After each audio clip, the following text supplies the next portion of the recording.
Alors là, par la suite, nous avons créé tous nos calques là. Là, moi, j'ai créé des calques à acrotaires, aménagement, corniche, cotation, dallage, déco en béton armé, déco LED, c'est-à-dire décoration en béton armé, décoration LED, dessin 2D, faux plafond, mur de clôture, mur en élévation, plancher, poteau, remblai, soubassement, spot et lumière, surface, terrain, 3D, test, tôle, bac, acier.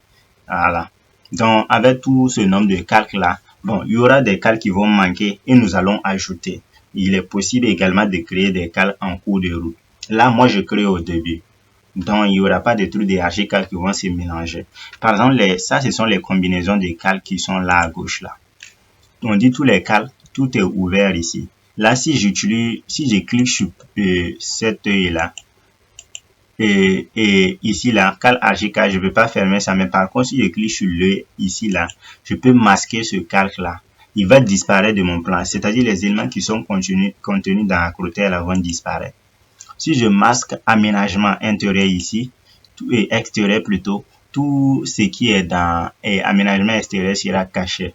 C'est ça l'idée. Si je verrouille ici, je clique sur le cadenas là, c'est-à-dire je ne peux pas modifier un élément là. Et là, je peux le rendre en filet. Ce petit carré qui est ici là, je le rends en filet. Il devient transparent. Voilà, c'est ça. Je mets à jour mes calques. Donc, je clique sur OK. Maintenant là, on a notre interface. Voici notre origine qui est là. Nous allons importer notre croquis que nous avons eu à faire. Et là, comme nous sommes dans le dossier et Salomon 4 pour le projet A, de A à Z là, nous allons créer, comme on appelle là, créer un dossier que moi j'ai déjà créé là. Je dis Archicad A à Z, où nous allons mettre notre projet. Vous créez un dossier sur votre bureau là, que vous allez appeler édition Archicad ou bien projet, formation, ce que vous voulez. Là, j'ai eu à faire un croquis, c'est avec lequel nous allons travailler du croquis jusqu'à la fin. Et là, je profite également vous montrer des rendus que j'ai eu à faire là, avec Lumion et puis Twinmotion. Je veux que nous atteignons un certain niveau de rendu. C'est pas totalement top, mais c'est juste un exemple que je vais vous montrer. Là, c'est le croquis qui est là. Le plan et puis la façade que je vais donner à mon plan. Voilà, c'est un truc simple. Bon, ça, c'est le rendu avec Lumion que nous allons apprendre au cours de la formation. Et ça, c'est le rendu avec Twinmotion également que nous allons apprendre au cours de la formation. C'est l'un des projets sur lesquels je vais travailler, que je vous montre. L'idée, c'est pas de faire des gros projets que nous allons prendre et puis ne pas terminer. Avec Archicad, on a la possibilité, là, de glisser l'image là. Si j'ouvre Archicad qui est là, maintenant j'ouvre l'image comme ça, le croquis, je peux la glisser plutôt. Venir sur le logo de Archicad qui est en bas, sur la barre des tâches allumée là, et puis déposer. Vous voyez, non? C'est venu. Vous voyez, ça c'est une première méthode. Je peux également, là, je copie l'image, CTRL-C, mais je fais clic droit, copier, je viens dans Archicad, je fais CTRL-V ou bien coller. Là, j'ai déjà collé la même image. Vous voyez un peu, non? Et je clique ailleurs pour valider. Je clique là, je fais celle-là. Maintenant, si je clique sur l'image avec flèche, ça se sélectionne. Maintenant, si j'enfonce Shift pour venir cliquer, ça se sélectionne également. Je clique sur le point. Il y a des transformations qui sont là. De là, translation, rotation, symétrie. Et puis là, l'autre image était en paysan. On pouvait faire la rotation. Pour faire la rotation, quand on clique, on vient sur rotation comme ça. On clique sur un point. On trace pour que ça soit droit. Vous voyez, quand c'est pas droit, la ligne tend à être brisée. Mais quand c'est droit, vous voyez, il y a une petite ligne en bas là, bleue là. Ça montre que vous n'êtes pas droit. Si vous êtes sur ça, la ligne sera bien droite. Et pour être droit, on enfonce sur Shift. Et là, quand on balance arrêt, il y a Shift qui est là. Vous devez retenir ça. On trace d'abord, maintenant on bouge. Vous voyez, non, on peut donner un angle ça tourne dans le sens des aiguilles et dans le sens trigonométrique. Donc, quand ça tourne dans le sens des aiguilles d'une montre, ça devient moins. On peut lui donner, par exemple, moins 90 et ça devient horizontal. Mais bref, on fait CTRL Z pour annuler. Donc, on prend un point. Translation, ça veut dire bouger. Comme ça. Et là, si on veut faire la symétrie également, on clique ici. Symétrie. On trace soit verticalement, soit horizontalement. On a la symétrie de notre image. Notre image sera renversée. Vous comprenez un peu? Là, je trace verticalement. Vous voyez l'image là. Vous regardez les tests là. Bon, on fait CTRL Z. Vous voyez, test là, on peut bien lire. Donc, pour ça, on peut utiliser ces flèches pour aller devant, derrière. Vous comprenez un peu, non?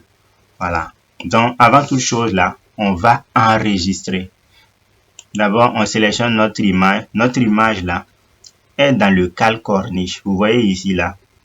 En haut là, ça c'est le calque dans lequel l'image se trouve. On va bouger. On va cliquer là, on choisit calque Archicad. C'est fini. On a changé de calque comme ça.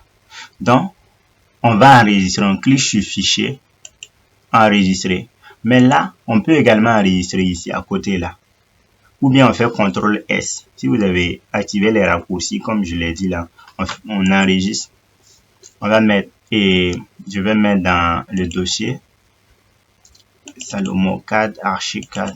Je vais mettre ici, je vais mettre A à Z. C'est mon nom. Hein. Maintenant, je clique enregistrer. OK. Quand on enregistre, c'est déjà bon. On a notre croquis devant. Et là, on peut déjà commencer à dessiner. Puisqu'on a déjà fait le croquis. Donc, on clique sur maintenant. Je ne vais pas passer mon temps à vous expliquer toutes les commandes qui sont devant nous. Non, c'est en dessinant que nous allons explorer les commandes. Voilà, si vous avez des questions, vous poserez. Voilà.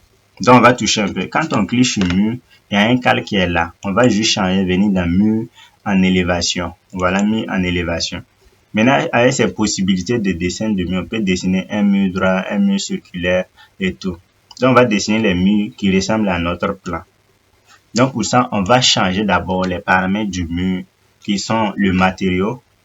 Là, quand on vient, on dit premier état, c'est l'état d'implantation du mur. On choisit non lié. On clique sur la flèche, non lié, ça on prend.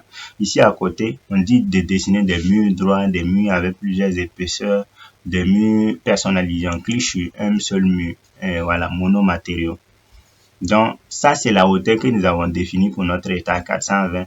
Et là, on dit le mur sans fond de moins de qui. On dit non, on prend 0. Parce que le niveau 0, c'est le niveau de notre rez-de-chaussée. Là, on dit le matériau, c'est en bois aggloméré. On va choisir revêtement et finition revêtement général. On clique sur ça. Là, c'est l'épaisseur du mur. On va mettre 20. Voilà, moi, je préfère 20. Donc, il y a les lignes du mur que nous pouvons paramétrer ici, qui sont d'abord, ça c'est l'épaisseur de la ligne pour avoir des murs en très fort. Vous pouvez choisir, comme vous pouvez créer des épaisseurs. Et pendant les mises en page, je vais vous montrer comment créer des épaisseurs de murs. Mais on peut directement choisir. On prend des, là, on garde l'épaisseur qui est là, c'est bon. Si vous voulez des murs qui sont pochés, vous voyez, on dit remplacer stylo hachure. Vous prenez ici, fond. En ce moment, vous choisissez ce qui est noir et vous avez des murs pochés. Là, nous, on va venir ici, on va choisir 100. On ne veut pas des murs pochés. Voilà, c'est en fonction de votre matériau. Ici, dans modèle, vous verrez les couleurs. Voilà, on clique ici pour activer. Maintenant, on peut choisir on dit blanc nature. Moi, je laisse quand je finis de modéliser, je choisis. Si vous voulez des murs avec, comme on appelle, des surfaces et si vous voulez des murs avec des rayures sur des surfaces là, c'est-à-dire là, ces types de murs là, vous venez dans détail des rondins là, vous choisissez et vous aurez des murs comme ça. Voilà. Bon, bref, on va pas utiliser ces murs là. C'est juste pour vous montrer et vous allez explorer. Donc, on a ces paramètres là. Et pour les murs, c'est pas trop compliqué, il n'y a pas trop de paramètres. Donc, on va pas perdre le temps sur ça. On clique sur OK. Quand on vient pour le mur là, on va d'abord tracer un premier mur. On clique avec cette option-là. Vous voyez là devant nous, c'est cliquer comme ça. Et puis cliquer, on zoom. Quand vous voyez que c'est fait, ça veut dire que vous êtes très loin. Et c'est fini. Le mur est sorti comme ça. Mais on ne veut pas ça. On va l'effacer. Puisqu'on doit lui donner une dimension, on doit lui donner une épaisseur. Pour ça, moi, je travaille toujours avec cette option. Vous voyez là, c'est écrit face extérieure. Je vous conseille de ne pas utiliser ça, ni face intérieure. Vous venez choisir centre. Le centre vous permet de travailler avec l'axe du mur, ce qui va vous faciliter le dimensionnement. Ça va vous faciliter la conception. Lorsque vous voulez dessiner le soubassement, vous allez comprendre quand on va commencer à dessiner le soubassement, on n'est plus obligé de repasser en bas sous les mêmes murs construits. Non, on copie On vient transformer à des murs de 20, des murs de 40, juste pour respecter le soubassement. Généralement, des gens dessinent avec des murs de 15 et en bas, c'est du 20. Donc, quand on augmente là, ça s'augmente de part et d'autre. Mais quand vous prenez face intérieure là, c'est compliqué en fait. Ou bien face extérieure, ça s'augmente d'un côté. Donc, je vous conseille, ceux qui n'ont pas suivi cette vidéo jusqu'à la fin, ils vont rien comprendre.